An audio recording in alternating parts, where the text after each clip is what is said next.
रही है, आपने देखा पहले चुनावी उद्घोष। मुलाना से बीजेपी के संतोष सरवन आगे चल रहे हैं। और अनिल मिश्रा साहब इस वक्त कुछ कह रहे हैं, जल्दी से जरा सुनिए। किसी एक अद्धे हल्के पर उसका असर हो सकता है, सारे हरियाणा में उसका असर नहीं है। कांग्रेस तो हर चीज को बुलाने की कोशिश करती है। कांग्रेस करती है नफरत की राजनीति, तो वो मोहब्बत की दुकान से नफरत का सामान बेचती है। कांग्रेस मोहब्बत की दुकान से नफरत का सामान बेचती है, इसलिए वो इस प्रकार के करते हैं। ठीक है, नाराजगी होगी, किसी की होगी, और उसका कहीं ना कहीं एक दो हल्के पर फर्क भी होगा, पर उससे सारे चुनाव में फर्क पड़ गया, ऐसा मैं नहीं मानता। इस बार ट्रेंड चेंज हो गया, लड्डू की जगह कांग्रेस जो है वो जलेबियां बांटने पे आ गई है जब से राहुल गांधी ने जलेबी।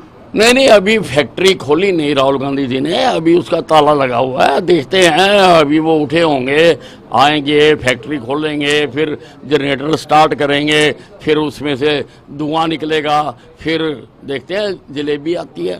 सब इलेक्शन कमीशन के आंकड़ों में अभी भी बीजेपी आगे चल रही है। हाँ, ऐसे ही चुनावी उद्घोष।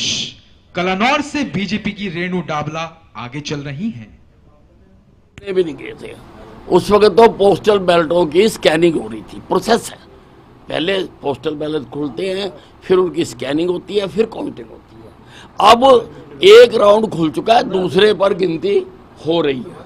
ठीक है ना जी। जिस तरह के ट्रेंड आप श्योर है बीजेपी की सरकार बन जाएगी अंत में जब नतीजे आएंगे, क्योंकि अभी आगे हो गई है बीजेपी, 38 पर बीजेपी है, 31 पर कांग्रेस है इलेक्शन कमीशन। हाँ, बिल्कुल हमें उम्मीद है कि Bharatiya Janata party will fair well. Sir, आप काउंटिंग सेंटर पे नहीं गए, काफी रिलैक्स लग रहा है। नहीं, मैं कभी नहीं जाता, मैं तो सर्टिफिकेट लेने जाऊंगा, उसी वक्त ही जाता हूँ मैं।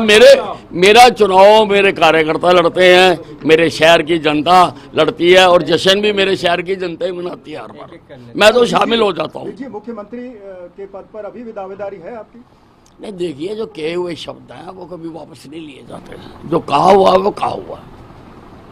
चलिए एक मिनट हमारे साथ बातचीत करने एक कर नहीं, बड़ा फिर अगर आपने मेरी बात सुनो, जस्ट ए मिनट, ना इतने सारों को बोल। अनिल विज जी ये स्पष्ट रूप से कहते हुए कि देखिए अभी जो कॉन्फिडेंस में थे उनका कॉन्फिडेंस धीरे धीरे खत्म होगा। राहुल गांधी पर चुटकी भी ले ली उन्होंने, और इसी के साथ जरा